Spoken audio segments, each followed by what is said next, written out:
Hello दोस्तों, doctor Ram सेहत podcast में आपका स्वागत है।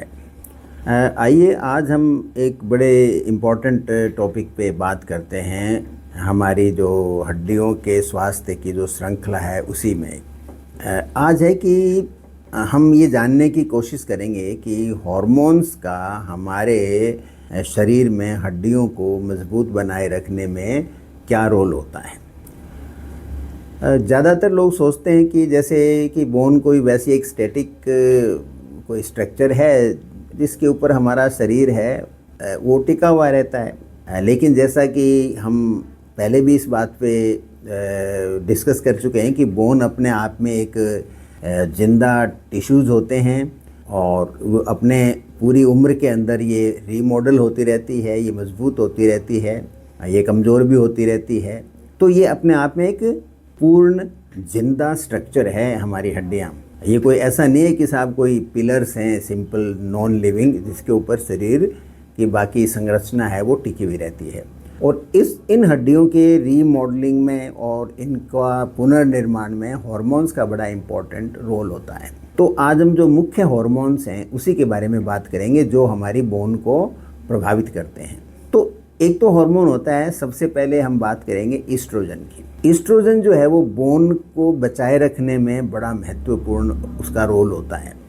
ये जो हमारी हड्डियां हैं उनके टूटने की जो दर होती है, टूटने की जो गति होती है, उसको बड़े तरीके पर ये स्लो डाउन कर देता है, धीमा कर देता है। और हड्डियों के जो ब्रेक डाउन या टूटने की जो परिस्थिति होती है उसको हम ओस्टियोक्लास्ट नाम की सेल्स के थ्रू ऐसे होता है। और ये विशेषकर ये जो ईस्ट्रोजन हार्मोन है ये महिलाओं में काम करता है। इसलिए महिलाएं जो हैं वो मेनोपॉज के बाद में जो है हड्डियां कमज़ोर होने की काफ़ी बड़ी मात्रा में प्रभावित होती हैं। लेकिन याद रखिए, ईस्ट्रोजन सिर्फ महिलाओं में ही काम करता हो ऐसा ज़रूरी नहीं है। पुरुषों में भी एक ईस्ट्रोजन की छोटी मात्रा की हर समय आवश्यकता रहती है ताकि उनकी हड्डियों को भी मजबूत रखा जाए। अब हम बात करते हैं दूसरे हार्मोन की। इसको कहते हैं टेस्टोस्टेरॉन। टेस्टोस्टेरॉन भी ईस्ट्रोजन के तरह ही काम करता है हड्डियों के नई नवनिर्माण के अंदर, और हड्डियों की जो टोटल बोन मास है, शरीर की टोटल जो हड्डी की मात्रा होती है शरीर में, उसको बनाए रखने का काम करता है। और ये मुख्यतया ये पुरुषों में काम करता है। महिलाओं में भी ये जैसे ईस्ट्रोजन पुरुषों में काम करता है वैसे टेस्टोस्टेरॉन महिलाओं में भी थोड़ा सा काम करता है। ऐसा नहीं है कि वहाँ कोई जीरो टेस्टोस्टेरॉन है। अब एक और हार्मोन भी होता है जिसके बारे में बहुत कम जानकारी है, उसको कहते हैं पैराथायरॉयड हार्मोन। पैराथायरॉयड ग्रंथि होती है हमारी, थायराइड के ऊपर होती हैं ग्रंथियाँ, ये उसमें पैराथायरॉयड हार्मोन बनता है। ये हार्मोन क्या करता है कि कैल्शियम का लेवल कितना है आपके रक्त में इसको वो रेगुलेट करता है। जो ही कैल्शियम का जो लेवल है वो यदि सामान्य से नीचे गिर जाता है तो पैराथायरॉयड हार्मोन आपकी हड्डियों से कैल्शियम को निकाल करके खून में ले आता है। ये जिंदगी को बनाए रखने के लिए एक अत्यावश्यक कार्य होता है।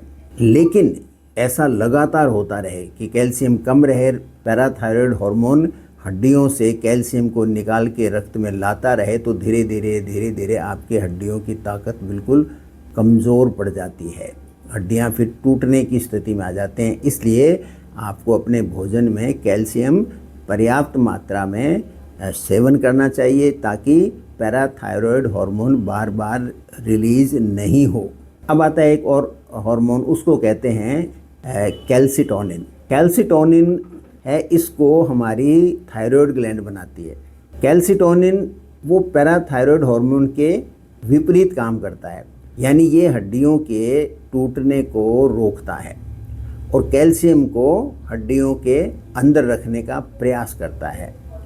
और इसके बाद में एक आता है विटामिन डी। विटामिन डी भी जब उसकी एक्टिव फॉर्म है कैल्सिट्रायोल, तो वो एक्चुअल में एक तरह के हार्मोन की तरह शरीर में काम करता है। ये क्या करता है, विटामिन डी की जो एक्टिव फॉर्म है वो आपकी आंतों से कैल्शियम को एब्जॉर्ब करने के लिए असेंशियल होता है और फिर उसको बोन के अंदर उस कैल्शियम को स्थापित करने के लिए विटामिन D3 की आवश्यकता रहती है। अब यदि आपके शरीर में विटामिन डी की कमी हो तो आपकी हड्डियां फिर मुलायम हो जाती हैं, तो उनकी मजबूती कम हो जाती है, वो कमज़ोर हो जाती हैं। इन सब के ऊपर दो और हार्मोन होते हैं, वो अपने तरह से बोन की हेल्प करते हैं। एक तो होता है आपका ग्रोथ हार्मोन और दूसरा होता है इंसुलिन लाइक ग्रोथ फैक्टर। ये यूजुअली बचपन में और किशोरावस्था के अंदर दोनों काम करते हैं। ग्रोथ हार्मोन और इंसुलिन लाइक ग्रोथ फैक्टर है ये, जैसे मैंने अभी कहा, मुख्यतया किशोरावस्था में और बचपन के अंदर आपके शरीर पे काम करते हैं। ये बोन को तेज़ी से बढ़ाते हैं और जो अपने शरीर में जो शिखर प्राप्त करना है कि हमारे शरीर में इतनी प्रतिशत हड्डियां होनी चाहिए, उनका शरीर के अनुपात में इतना वज़न होना चाहिए, ये सब आपकी जो ग्रोथ का पीक पीरियड होता है प्रारंभिक जीवन में आपके लाइफ के, उस समय ये दोनों हार्मोन बड़े इम्पोर्टेंट रोल प्ले करते हैं। और आखिर में हम जाएं तो एक कोर्टिसोल करके हार्मोन होता है, स्ट्रेस हार्मोन कहते हैं। तो एक कोर्टिसोल की सामान्य मात्रा तो हमें हर समय चाहिए होती है, लेकिन यदि इसका स्तर लगातार हाई बना रहे, जैसे आप कोई स्टेरॉइड की गोलियां खाने लग जाओ, या कोई आपके मानसिक तनाव बहुत रहे, या आपके शरीर के अंदर ऐसा कोई ट्यूमर बन गया, या कोई ऐसी सिचुएशन क्रिएट हो गई कि उसमें कोर्टिसोल लगातार रिलीज़ हो रहा है, तो फिर आपके हड्डियों को ये कमज़ोर करता है, हड्डियों से कैल्शियम को बाहर निकालता है और आपकी हड्डियां समय के साथ बिखरने लगती हैं। तो इसलिए आपने देखा होगा, इस पूरी बात को सुन के समझा भी होगा कि सिर्फ कैल्शियम और भोजन ही अकेले दो चीज़ नहीं है कि आपकी हड्डियां सही बने रहें। आपके हार्मोन का बैलेंस भी उतना ही आवश्यक है जितना बाकी अन्य चीज़। अब हार्मोन्स को बेटर रहने के लिए तो आपको वही करना चाहिए जो हर और परिस्थिति में करना पड़ता है, जैसे रेगुलर फिजिकल एक्सरसाइज हैं, पूरी नींद है, विटामिन डी की पर्याप्त मात्रा हो शरीर में, भोजन में पर्याप्त कैल्शियम हो, तनाव रहित आपका जीवन हो या मिनिमम स्ट्रेस रहे लाइफ के अंदर, और आवश्यकता पड़ने पर आप किसी भी डॉक्टर से प्रॉपर सलाह ले सको, या फिर आपके जो हेल्थ काउंसलर हैं उनके पास जाके आप इनके फंडामेंटल्स को समझो और अपनी ज़िंदगी को बेटर बना सको। क्योंकि यदि आज अपने हार्मोन को हम प्रोटेक्ट करते हैं तो आने वाले टाइम में दशकों तक ये हार्मोन हमारे शरीर की, हमारी हड्डियों की रक्षा करते हैं।